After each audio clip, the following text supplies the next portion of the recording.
Notice দিয়েছে, কি বলবেন? আমি এসব পরোয়া করি না। মমতা ব্যানার্জি নিজেই তো কোনো নিয়মের ধার ধারে না। তিনি ইডির কাজে হস্তক্ষেপ করে নিজে রাজ্যের মুখ্যমন্ত্রী, পুলিশ মন্ত্রী, তিনি ইডির কাছে ডাকাতি কেস খেয়ে বসে আছে। সেই তার জামানায় তার পুলিশ, তার চটিচাটা এসপি সে এসব করছে। কখনো আমার মেয়ের বাড়িতে ডিস্টার্ব করছে, কখনো আমার স্ত্রীকে 18 বছর 20 বছর আগে যেখানে বাড়ি হয়ে আছে ওই জায়গাটা 2002 সালে আমার দলিল আছে নিজে আমার মিসেসের নামে। ওই প্লটটা 404 দাগ 4404 মানিককর মৌজা। করুণাময় ঠাকুর, হিরণময় ঠাকুর, কেষ্ট ঠাকুর, নবকুমার ঠাকুর 4 ভাইয়ের কাছ থেকে 17 শতক জায়গা ওই রাস্তার ধারে লম্বা করে কেনা। সেই জায়গার ভিতরে আরও আমার একটা বাড়ি আছে, সেখানে নোটিশ হয়নি। অথচ আরও আমার একটা ভাইপুর নামে একটা বাড়ি আছে, গোডাউন আছে পাটের, সেখানেও ওই 4403, 4402 তারা কেউ নোটিশ পেল না, শুধু মীরা সুলতানা নোটিশ পেল। তাহলে এখান থেকে বোঝা যায় এদের মতন মূর্খ। কারণ যেটা নোটিশ করছে সেই জায়গাতে 4 শতক জায়গার উপরে আমার বাড়ি, তার ভিতরে 2 শতক ওখানে ভিটে রেকর্ড আছে মীরা সুলতানার নামে, আর 2 শতক আছে এখনো নালা। টোটালটাই ভিটে রেকর্ড করার জন্য সরকারি নিয়ম মেনে 2008 সালে ফিজ জমা দিয়ে এসডিএলও পর্যন্ত ইনকোয়ারি করেছিল, যে আমাকে বলেছিল যে হয়ে যাওয়া উচিত, কবে থেকে বাস করছেন, কিন্তু আপনি হাইলাইট ব্যক্তি, আমরা আপনার এটা পুরো করতে পারবো, আপনার 2 শতক করে দিচ্ছে, আর 2 শতক ওই রকম থাক। আমি বলেছিলাম যা খুশি করে।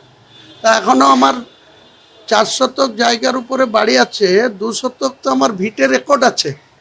তো 20 বছর পরে কত ট্যালেন্ট অফিসার সব, যেমন ল্যান্ড ডিপার্টমেন্ট তেমনি পুলিশ ডিপার্টমেন্ট একটা নোটিশ সার্ভ করেছিল। নোটিশ যেদিন দিল তার 4 দিন আগে মিডিয়া জেনে গেল, আপনারা জেনে গেলেন, কলকাতা জেনে গেল। তার জন্য নোটিশ 4 দিন পরে রিসিভ করে নিয়ে আমি আর নোটিশের কোনো জবাব দিইনি। যেভাবে তৃণমূল কংগ্রেসকে ওয়ার্নিং নোটিশের জবাব আমি দেওয়ার প্রয়োজন মনে করিনি, একইভাবে তার পুলিশকে, ওই বেলারো দপ্তরকে আমি নোটিশের কোনো জবাব দিইনি। না দেওয়ার ফলে আবার দেখছি যে 54 নম্বর কেস,